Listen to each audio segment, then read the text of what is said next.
Saran para ulama dalam menghadapi wabah.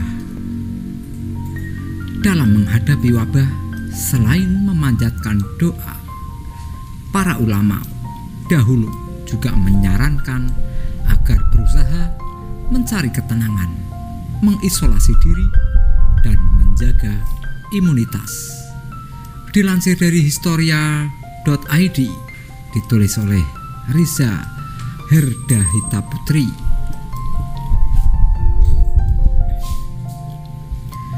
Dunia tengah berjuang melawan pandemi virus corona. Pemerintah Indonesia telah mengeluarkan protokol kesehatan menghadapi COVID-19. Begitu pula Majelis Ulama Indonesia pun telah mengeluarkan fatwa agar umat Islam menjaga kesehatan diri dan berperan dalam memutus penyebaran virus corona, di antaranya dengan beribadah di rumah. Dalam sejarah Islam, para ulama telah menghasilkan karya-karya tentang wabah dan cara menghadapinya. Oman Faturrahman, guru besar filologi UIN Syarif Hidayatullah, menjelaskan bahwa para sarjana muslim biasanya mengawali penjelasan dengan hadis. Kalau ada wabah di suatu daerah, kamu jangan masuk ke situ dan jangan lari dari situ karena akan menularkan. Ini kejadiannya dalam wabah Amwas pada masa Sayyidina Umar, kata Oman dalam seminar daring lewat aplikasi Zoom tentang wabah dalam lintasan sejarah umat manusia yang diselenggarakan Museum Nasional pada Selasa 21 April 2020. Ibnu Abi Hajalah menulis dalam Daf'an Nikmah ketika wabah melanda Kairo pada 1362. Saat itu maut hitam merebak di Eropa dan Timur Tengah. Ia mengisahkan pengalamannya dalam menghadapi wabah. Michael Walter Dulles, sejarawan Amerika Serikat dalam The Black Death and the Middle East, menjelaskan bahwa menurut Abi Hajalah, pertahanan terbaik menghadapi wabah adalah berdoa. Salah satunya dengan memperbanyak membaca sholawat Nabi. Ini menghiasi beberapa karya ulama pada masa itu, abad ke-14, kata Oman. Dulles mencatat risalah ini juga mencakup diskusi tentang 3 kepercayaan Muslim terkait wabah, yaitu kematian oleh wabah adalah syahid untuk Muslim yang setia. Hadis mengenai seorang Muslim tidak boleh masuk dan melarikan diri dari daerah yang dilanda wabah, dan bagaimana sifat wabah itu sendiri. Abi Hajalah menyebut kematian anaknya oleh wabah sebagai mati syahid. Ia menguburkannya berdekatan dengan makam seorang wali. Sebagaimana hadis Nabi, kematian sang putra ia sebut sebagai kematian syahid, kata Oman. Wabah mengakibatkan banyak rumah dikosongkan dan ribuan orang meninggal dunia. Karena begitu banyak orang beriman yang meninggal, saya menyebut wabah ini wabah orang-orang saleh, ta'yun al-akhyar, kata Al-Manjibi. Namun mayoritas yang meninggal adalah anak-anak, sangat parah, sehingga keluarga teman-teman kami kehilangan semua anak-anak mereka. Tidak ada yang selamat, kata Al-Manjibi. Menurut Oman, Al-Manjibi menulis karya itu untuk menghibur orang yang sedang bersedih karena tertimpa wabah. karya itu diharapkan memberi rasa tenang kepada orang-orang yang panik.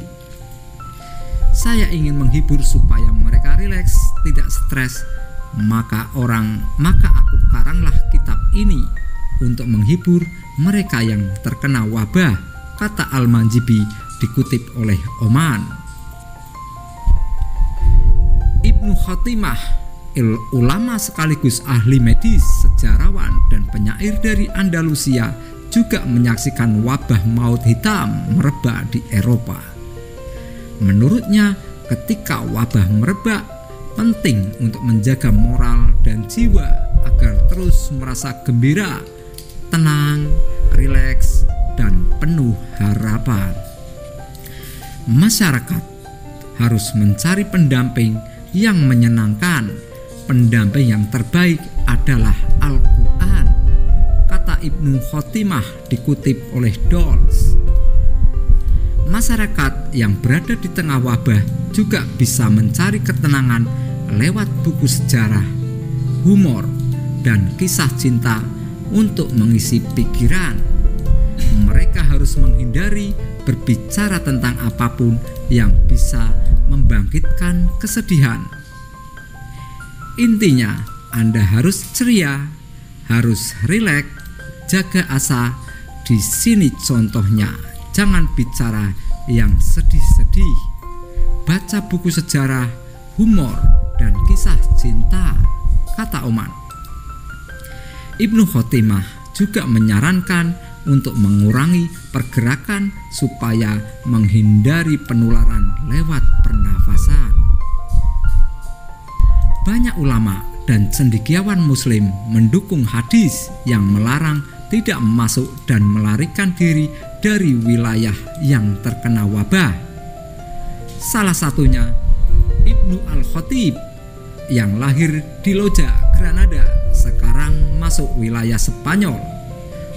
1313-1375. Al-Khatib banyak menuliskan tentang sejarah, filsafat, mistisisme, kedokteran, dan puisi. Risalah yang penting tentang wabah pes maut hitam berjudul Mu'niyat As-Sa'il Al-Ma'rad Al-Ha'il. Menurut William B. Ober, karya itu ditulis tahun 1352 karena Al-Khatib juga menyebut kisah Ibnu Battutah yang tentang wabah di Timur Tengah. Pengelana asal Maroko itu sempat mengunjungi Granada pada tahun 1349-1352. Al-Khatib merekomendasikan sejumlah tindakan pengobatan yang tak banyak beda dengan ulama lainnya. Namun, yang menarik, ia menekankan adanya penularan. Penyebaran penyakit terjadi melalui kontak antar manusia. Menurutnya, orang yang kontak dengan korban wabah akan mati, sedangkan orang yang belum terpapar akan tetap sehat. Pakaian mungkin salah satu yang bisa membawa penyakit masuk ke rumah. Bahkan anting-anting yang dipasang di telinga pun bisa berakibat fatal. Penyakit ini bisa muncul pertama kali dalam satu rumah di kota tertentu, lalu menyebar dari sana ke tetangga, kerabat, atau pengunjung, kata Al-Khatib dikutip Ober dan Alos. Wabah dapat merebak ke kota pantai karena seseorang yang mengidapnya datang dari seberang lautan yang wilayahnya terjangkit penyakit. Banyak orang tetap dalam kondisi sehat jika menjaga diri mereka terisolasi dari dunia luar, kata Al-Khatib. Al-Khatib mencontohkan seorang saleh bernama Ibnu Abi Madian dari wilayah Saleh, Maroko, percaya ada penularan karenanya ia menyiapkan perbekalan, membangun rumah dengan bata, dan mengisolasi keluarga besarnya. Kota itu sangat terdampak tapi tak seorang pun dari keluarganya yang terjangkit, kata Al-Khatib. Ada banyak komunitas yang tinggal jauh dari jalan raya dan jalur perdagangan tetap sehat. Contoh lain adalah para tahanan di Sevilla. Mereka tak terdampak, padahal kota itu sangat terpukul akibat wabah, kata Al-Khatib. Ibnu Khotimah menganjurkan untuk menjaga imunitas saat menghadapi wabah. Dalam karyanya, ia menjelaskan ada orang yang punya imun baik dan tidak. Oman mengatakan Ibnu Khotimah memberikan berbagai tips untuk memperkuat ketahanan tubuh. Ulama sekaliber Ibnu Khotimah menjelaskan dari herbal. Logikanya seperti sekarang, kata Oman. Misalnya mengolesi muka, tangan, dan tubuh dengan sitrun, kandungan dalam jeruk atau bunga segar. Ia juga menyebutkan buah-buahan untuk diminum. Seseorang harus menggosok wajahnya dan tangannya dengan aroma lain seperti serai, lemon, dan bunga segar seperti mawar dan violet, kata Oman. Ibnu Khotimah juga menyarankan agar banyak menghirup udara segar, tinggal di rumah yang menghadap ke udara, dan juga menjaga tetap terkena sinar matahari dan angin hangat. Ia juga menganjurkan agar memenuhi rumah dengan wewangian seperti membakar kayu cendana dan kayu gaharu, merendam mawar dan memercikkan air mawar di rumah dan penghuninya. Karena diyakini penyakit muncul dari tempat kotor dan bau.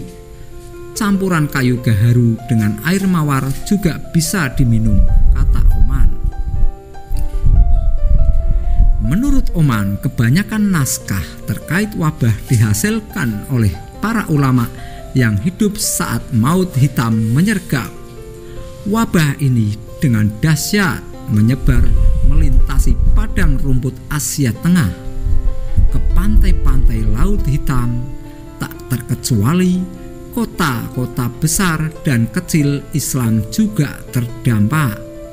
Dalam tradisi Islam, dari Al-Quran dan Injil dilihat secara bersama-sama ketemu titik temunya bahwa ini wabah kemanusiaan. Sama seperti sekarang, etnis apapun, agama apapun bersama menangani wabah ini, kata Oman.